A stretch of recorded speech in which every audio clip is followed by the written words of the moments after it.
Hi guys, this is going to be part one of my series developing and learning a speed solving method for the Master Pyraminx. So this is what I call the Q method, or just Q.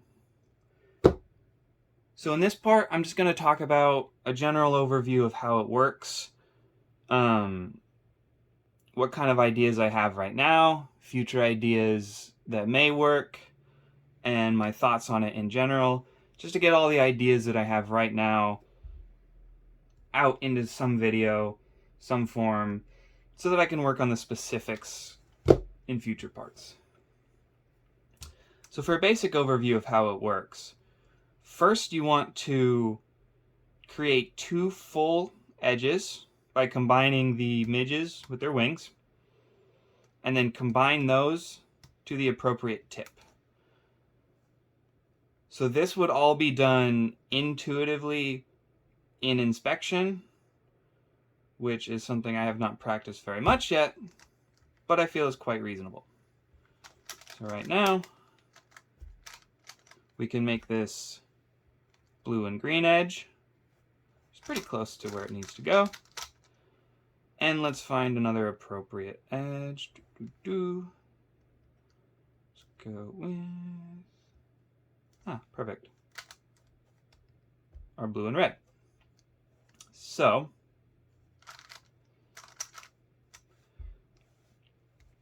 essentially from the start, we create a small V, very similar to the L4E method on the regular Pyraminx. Ignore the center that's here. This may or may not be solved. This is not part of it. So from this point, with our small V created, we put that into our non-dominant hand, and essentially we have a 2-gen way of turning the puzzle if you use this grip and this style of turning, with this sort of wide R move.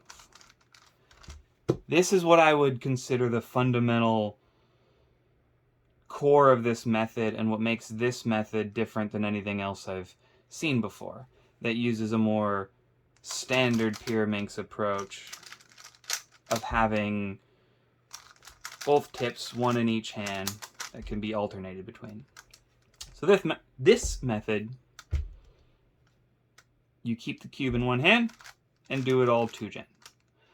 So let's go through right now. For instance, we have this blue and yellow and this blue and yellow. If we set this to over here, we can then rotate this however we want, bring that up, and pair it. So now we have this full pair. I can see we have this partial one here. So if we put that here, does not give us a good case. But we can cycle it in. And now we've ended on our last 3 pieces.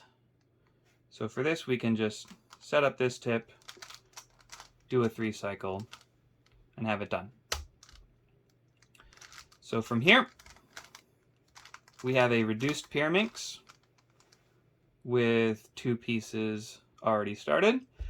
And from here, you can use any standard Pyraminx speed solving method that you want. You could fix the tips really quickly to make a full V, and then use L4E. Or what I like to do is, if you bring the appropriate edge connected to the V, now you have a 1 flip case, and you can do that.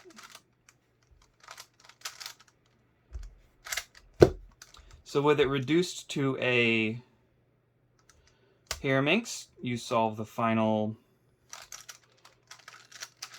standard Pyraminx, and you end up with your centers mixed up, which can be solved either with just a triple sledge to swap the front face and bottom face and the two back faces,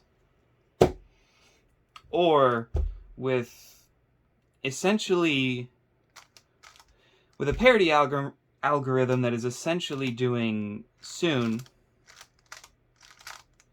but if you don't turn the entire top,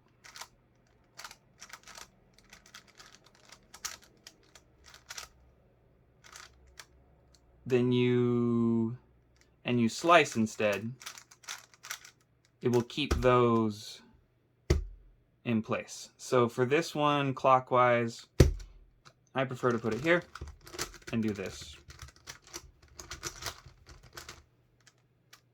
Counterclockwise.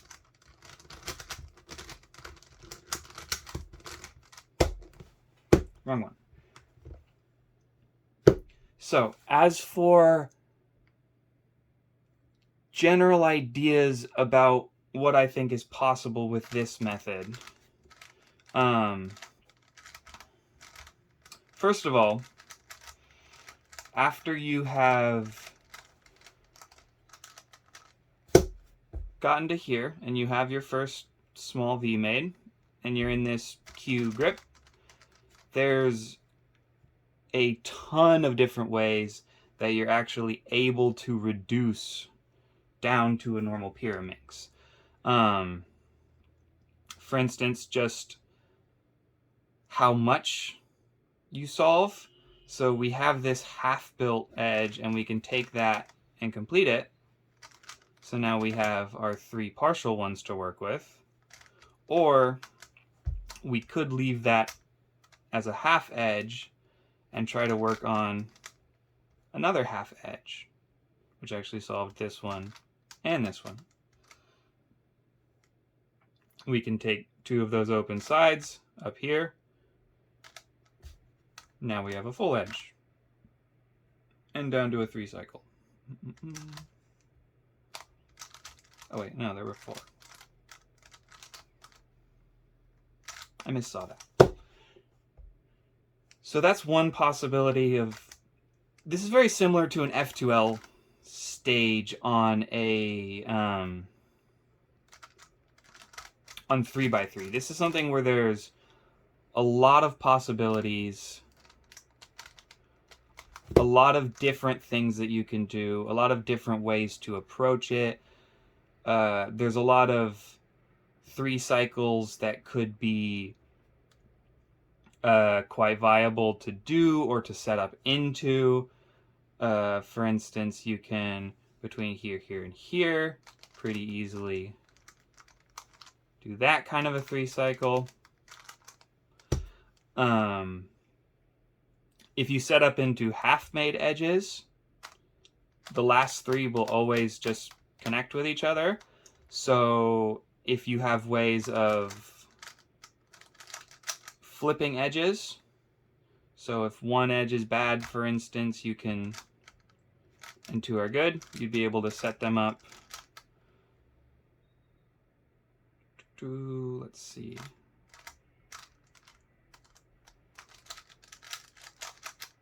See if I can set that up. Yeah, so... Nope. Anyway.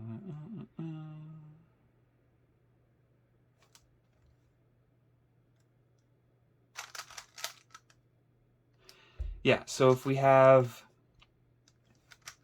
it reduced down to half edges and we have just a 3 cycle left, you could have the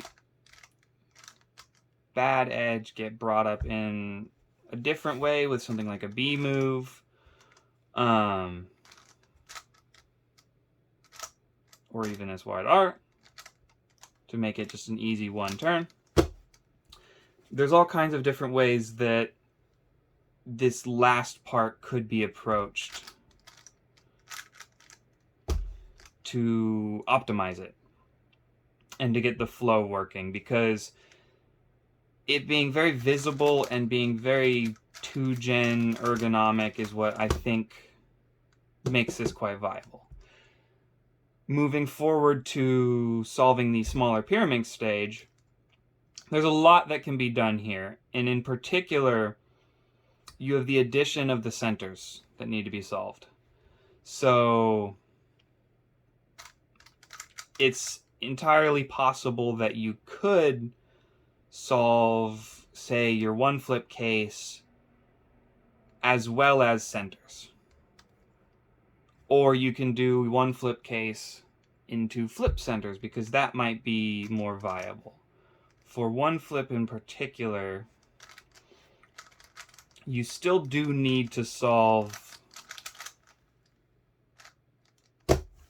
the last three edges. So possibly, oh, that's the wrong piece. Oh well.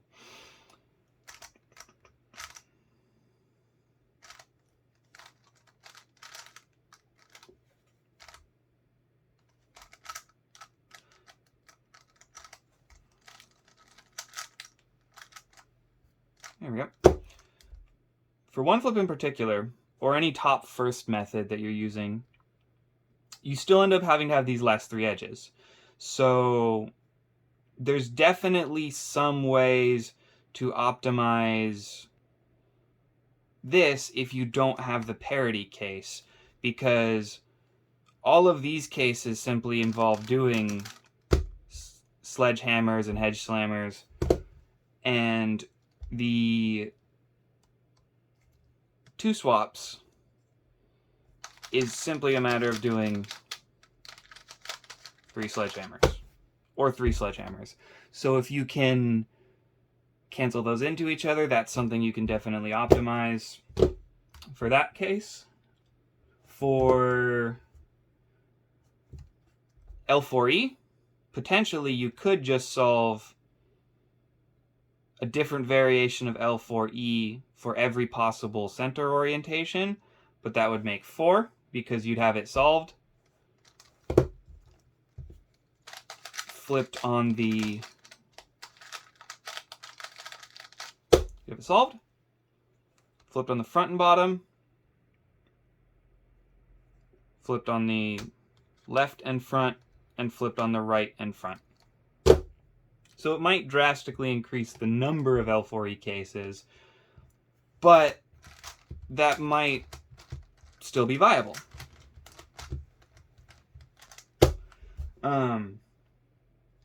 Another thing that can be extremely helpful is that the parity case, instead of being awkwardly done with slice moves like that, which is really terrible, it can be done just on a smaller tip. So if you basically just do soon with wide moves on one side and tip moves on the other, the entire Pyraminx stays the same, but you rotate one tip. So if in an earlier stage of reduction, you're able to actually predict that,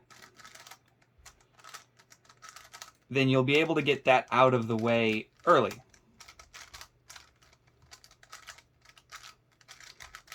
So for instance, if we're here, no, not even here. If we are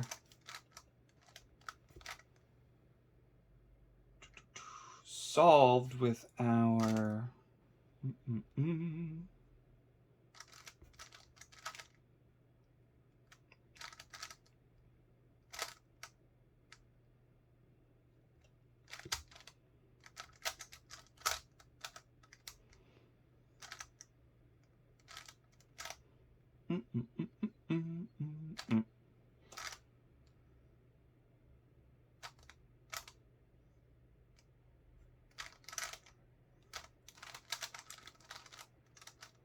Okay, so if we're here, and we can actually recognize in this Pyraminx stage that we do or do not have parity, that we're going to end up with solved or 2 flipped centers, versus having parity where a tip would need to be rotated, we would actually be able to do it in this stage. You'd need to find some way to recognize it, but I think that would be viable. And you'd be able to do parity much easier. Like that.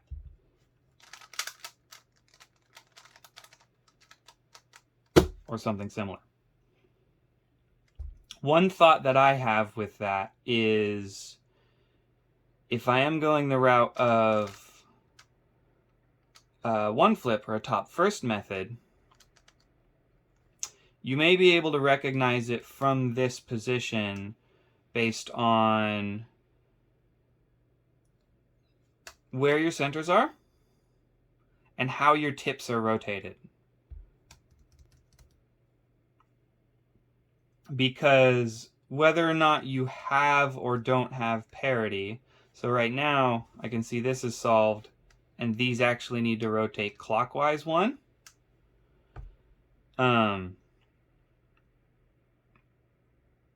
I can see,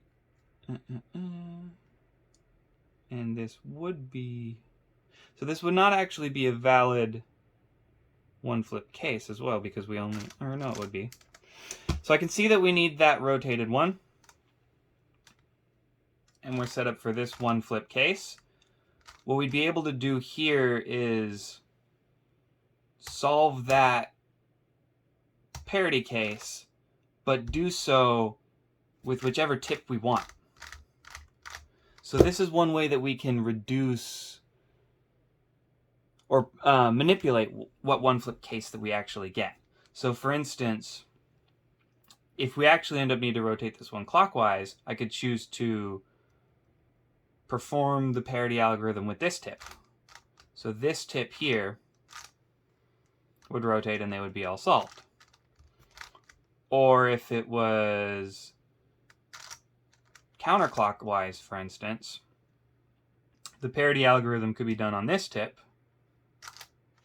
which would give us a case where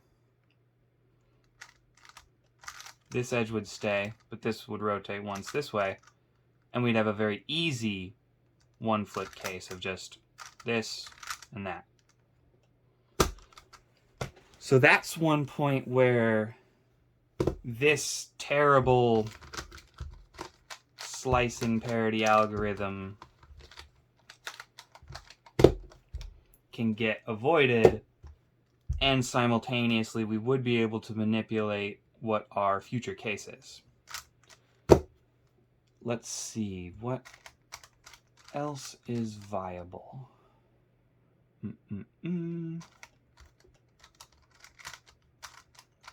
One possibility with the start of the solve is that instead of doing an entire complete smaller V, you could leave one tip off.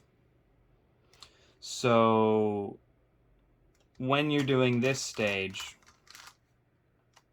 you would additionally be able to have this small tip to work with, and it would give you two completely free small tips, one full wide tip, and as well as this wide R thing.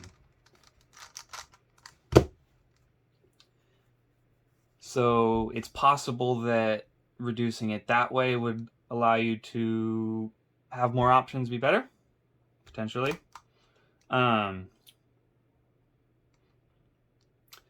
Let's see. When solving as well, it might also be possible, very similarly to Yao on a 4x4, it might be possible to set up multiple edges at the same time. So for instance, right now I can see if we were to reduce this, we have this wing that could go with this midge, but there is a red and yellow here, so it could be viable to bring that up. Or if this was flipped, it would simply be a matter of bringing it here.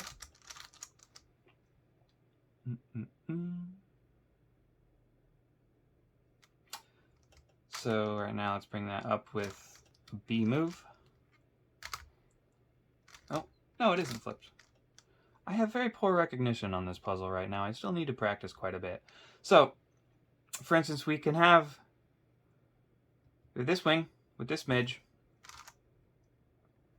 and we can quite easily just bring this up. So now we've solved 2 midge and wings at the same time. So something like that could be quite viable. And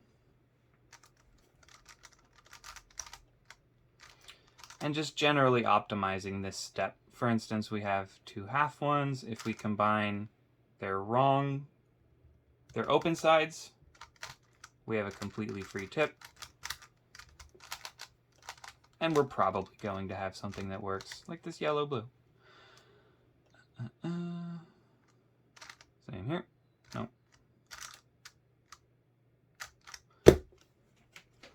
Let's see. I think that's about it for the ideas that I have right now. I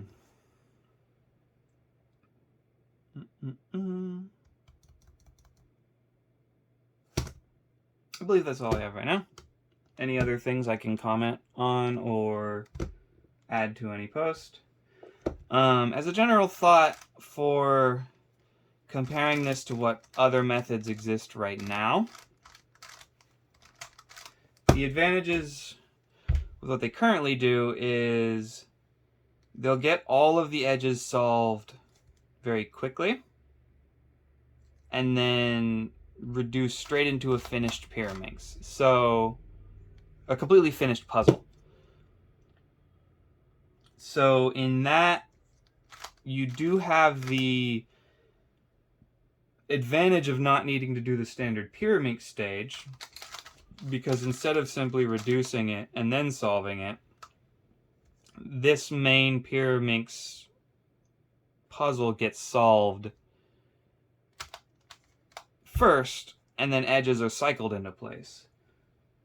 But watching those solves, I do think they are very heavy on regripping and rotating the puzzle.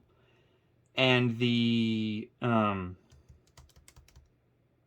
being locked down to doing just 3 cycles that require reversing your setup moves and setting up into them, as opposed to in Q having complete freedom to just spin these 2 gen, I guess maybe even it would be 3, because you have this wide U, small U, and this.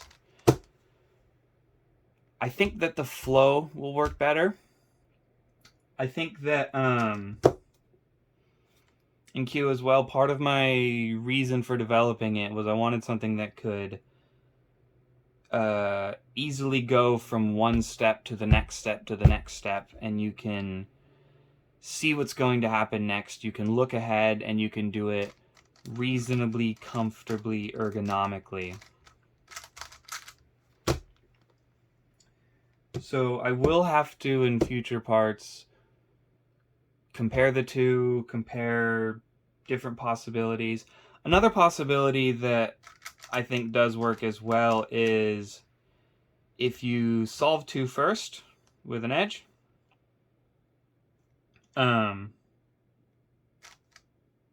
actually solve a full V,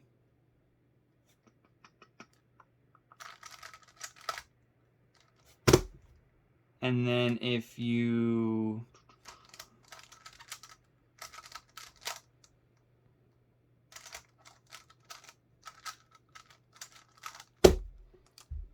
can, from this position with a full V solved, you can just with 3 cycles reduce it down to a Pyraminx, just the same, solve it as a Pyraminx. You just need to leave this front edge open. This is very similar to how any of the other methods work, except instead of solving the Pyraminx part first, you could just solve these 2 edges freely, and then cycle the rest.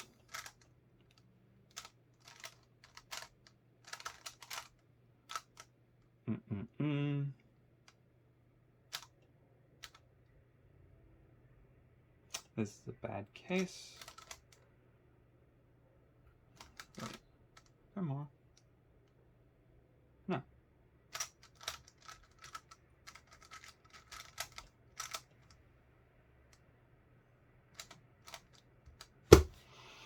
But doing that, I'm sure. I think it's too restrictive. I don't think it flows as well. And similarly, at that point, I think the other methods that exist are probably already better than that. And that just feels like standard Yao, so personally I'm going to call that triangle Yao. Because there's not really anything different beyond create what you would need for the final Pyraminx, reduce it, and then solve the final Pyraminx. It's exactly how a 4x4 is solved. I think that is about it. If there's anything else I could come up with, I will post it in the comments and I will start practicing. If anyone has any ability to develop algs or know of how I can develop algs somehow, I do want to start experimenting with what it would be like to have L4E that also solves the centers, what it would be like to have one flip cases that are potentially optimized for this grip, as well as solve the centers, optimize last 3 edges plus centers. So I do need help with that. Other than that, I think one of my next parts is probably going to be modding the Master Pyraminx to try and magnetize it and add corner cutting, things such as that. So look forward to that. Hopefully this wasn't too much of a ramble. Possibly I'll have to edit things down, who knows. Thank you for watching. Look forward to the next parts, and we'll see how this goes.